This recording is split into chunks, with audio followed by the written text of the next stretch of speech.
आज की वीडियो में हम सीखने वाले हैं एक ऐसी स्ट्रेटजी जिसे हम मास्टर कैंडल स्ट्रेटजी कहते हैं, जिसे सीखना आसान है।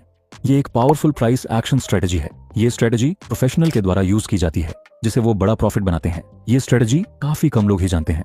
आप भी इस स्ट्रेटजी का इस्तेमाल करके अच्छा खासा प्रॉफिट बना सकते हैं। इसके लिए आपको इस स्ट्रेटजी के सारे महत्वपूर्ण पॉइंट जानना होगा, तो एक भी पॉइंट मिस ना करें। चलिए इस वीडियो में मास्टर कैंडल की स्ट्रेटजी यूज करना सीखेंगे। साथ में ये भी सीखेंगे कौन सी बातों का हमें ध्यान रखना चाहिए। सभी पॉइंट सीखने के बाद ही अगर हम इस स्ट्रेटजी का इस्तेमाल करते हैं तो हमें सही रिजल्ट मिलता है। सबसे पहले हमें चार्ट पे मास्टर कैंडल को कैसे पहचानें। मास्टर कैंडल जानने के बाद ही आप ये स्ट्रेटजी यूज कर सकते हो। जो मास्टर कैंडल होती है वो एक लंबी कैंडल स्टिक होती है। इस कैंडल की जो बॉडी होती है वो बड़ी होती है और इसकी विक छोटी होती है। इस कैंडल स्टिक पैटर्न में ये कैंडल इंपॉर्टेंट होती है। अगर बात करते हैं इस कैंडल की कलर की, तो मास्टर कैंडल का कलर रेड भी हो सकता है और ग्रीन भी। मतलब कि ये कैंडल एक बुलिश कैंडल भी हो सकता है और एक बेरिश कैंडल भी हो सकता है। चलिए चार्ट पे समझते हैं। जब मार्केट में प्राइस नीचे गिर रहा होता है, सेलर यहाँ पे प्राइस को नीचे पुश कर रहे हैं और कुछ समय बाद नीचे यहाँ पर एक मास्टर कैंडल बनती है। यहाँ ध्यान ये रखना है कि मास्टर कैंडल लंबी होनी चाहिए और इसकी बॉडी भी बड़ी होनी चाहिए। अगर इधर ऐसी कैंडल बनती है जिसकी विक बड़ी है पर बॉडी छोटी है, तो ये मास्टर कैंडल कंसिडर नहीं किया जाएगा। तो इस कैंडल का कलर ग्रीन भी हो सकता है और लाल भी हो सकता है। जब प्राइस गिरते हुए अपने लो साइड पे आकर क्लोज करती है, ये कैंडल यहाँ पे अग्रेसिव सेलिंग दिखाती है। ये हो गया मास्टर कैंडल। पर इस स्ट्रेटजी में और भी कैंडल बनती है। इसके बाद जो कैंडल बनती है वो छोटी बनती है। तो यहाँ पर हमारा मास्टर कैंडल पैटर्न बनता दिख रहा है।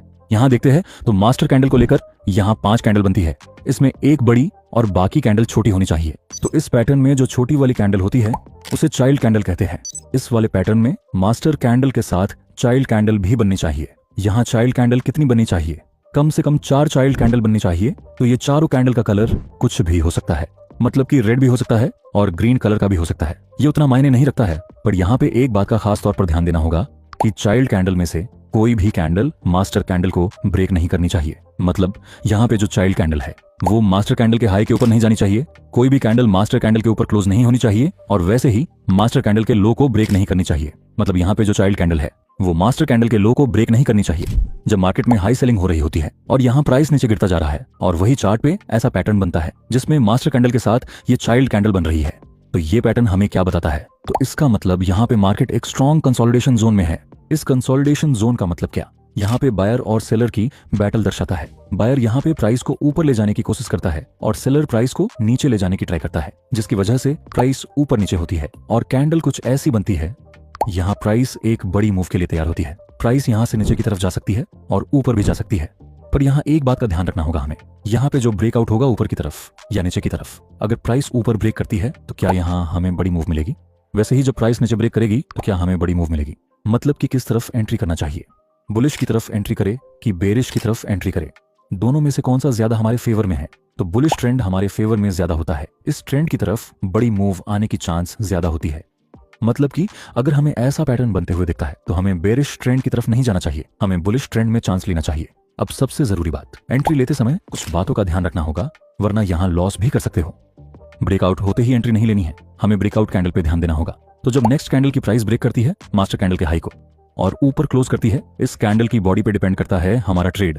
अगर इस कैंडल की बॉडी 60% ऊपर रहती है तो ये एक बुलिश रिवर्सल का सिग्नल होता है। अब ये बनने के बाद हमें एंट्री कहाँ लेनी चाहिए? तो जब ये कैंडल मास्टर कैंडल को ब्रेक करती है, हमें वेट करना है इसके क्लोज होने का।